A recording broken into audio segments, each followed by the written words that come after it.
India is facing a coal shortfall, and that in turn could have an impact on heavy industry and the generation of power in the country.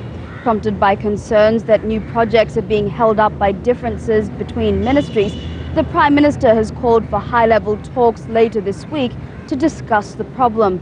So Shilpa Kannan in Delhi has been having a look at why coal is so important to India.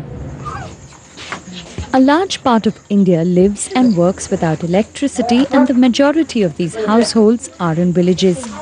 Severe power shortages is one of the biggest challenges to the country's rapid economic growth. India plans to add another 100,000 megawatts of capacity by next year.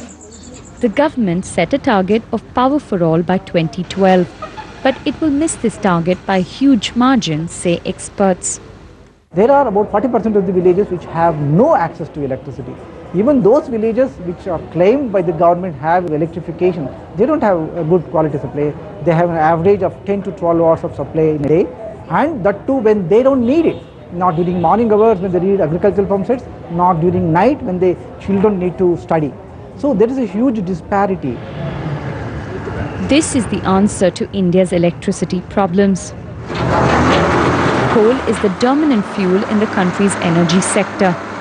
More than half its electricity generation capacity is coal-based. But there has been a major deficit in the coal supply available to power producers. Now many of them will have to operate below capacity or lie idle. India is hoping for over $400 billion of investment to secure its energy future. But different sections of the government have not been able to agree on a single energy policy. The Coal Ministry is seeking environmental clearances to open new blocks of coal. But the Power Ministry is dependent on the Coal Ministry to ramp up its production. So unless these differences are sorted out, the country is looking at a long-term coal deficit. India's core industry depends on coal for its operation. A gap between the demand and supply is predicted to double in the next 5 years if steps are not taken soon to ramp up production. According to rating agency Fitch, long-term coal supply issues are likely to hurt the country's power sector. To achieve the high rates of economic growth, the kind of 8 to 9%, we definitely need higher amounts of power.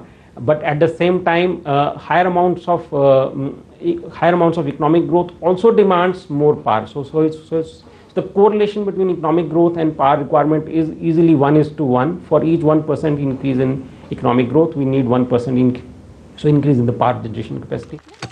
There is a huge latent demand for electricity in the country. As the Indian economy expands, the demand for coal will only go up. But the long-term shortage of coal supply is already casting a shadow on the India growth story. So what are Indian companies doing about a coal deficit? Well, last year they became the biggest Asian buyers of overseas coal assets. One such business is Lanco Infratech, which last year bought Australia's Griffin Coal. Shilpa Kannan asked its executive chairman L. Madhusudan Rao what the major hurdles were facing coal producers. The biggest problems that we are facing today is the environmental issues on some of the coal blocks, and the second largest, and again maybe a most important issue again, is the rehabilitation of people from the coal mining region to outside region. Unfortunately, coal blocks in India are stuck up in 3 regions of Chhattisgarh, Orissa and Jharkhand, and which are very difficult regions to handle in terms of the rehabilitation. How important is coal for India's energy security? Yeah, coal is definitely very important. As I said, 65% of the power has to come from baseload operation. And in India today, with gas not being available in plenty, the only other alternate source and the only source is the coal, either domestic or imported. So to that extent, 65% of the future growth has to come from this coal source. Many Indian companies have been buying up assets abroad. So is this the way forward? Are acquisitions the way forward to make up for domestic coal shortage? Yeah, I think that's the only solution today. We know that the domestic coal market or the capacity cannot meet the growing demand of the power or the capacities. And the power majors like ours has to rely on imported coal. But if you look at on a long-term perspective, we will be still looking for coal assets. And currently we are looking at a few markets, Africa, Australia, as well as Indonesia.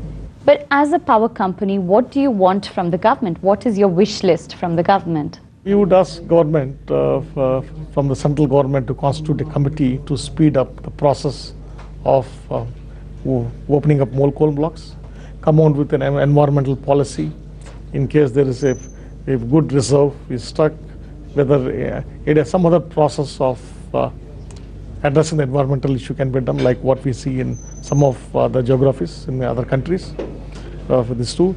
And third is to look at privatizing the private blocks.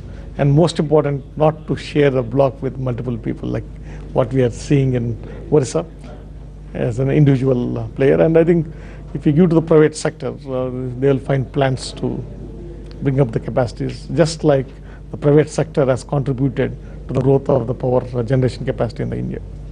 Tata is one of India's most recognizable brands, and now it's the country's most valuable. Led by industrialist Ratan Tata, the group has overtaken the combined market wealth of both the Reliance groups, separately owned and operated by brothers Mukesh and Anil Ambani. But is this more than just the seesaw?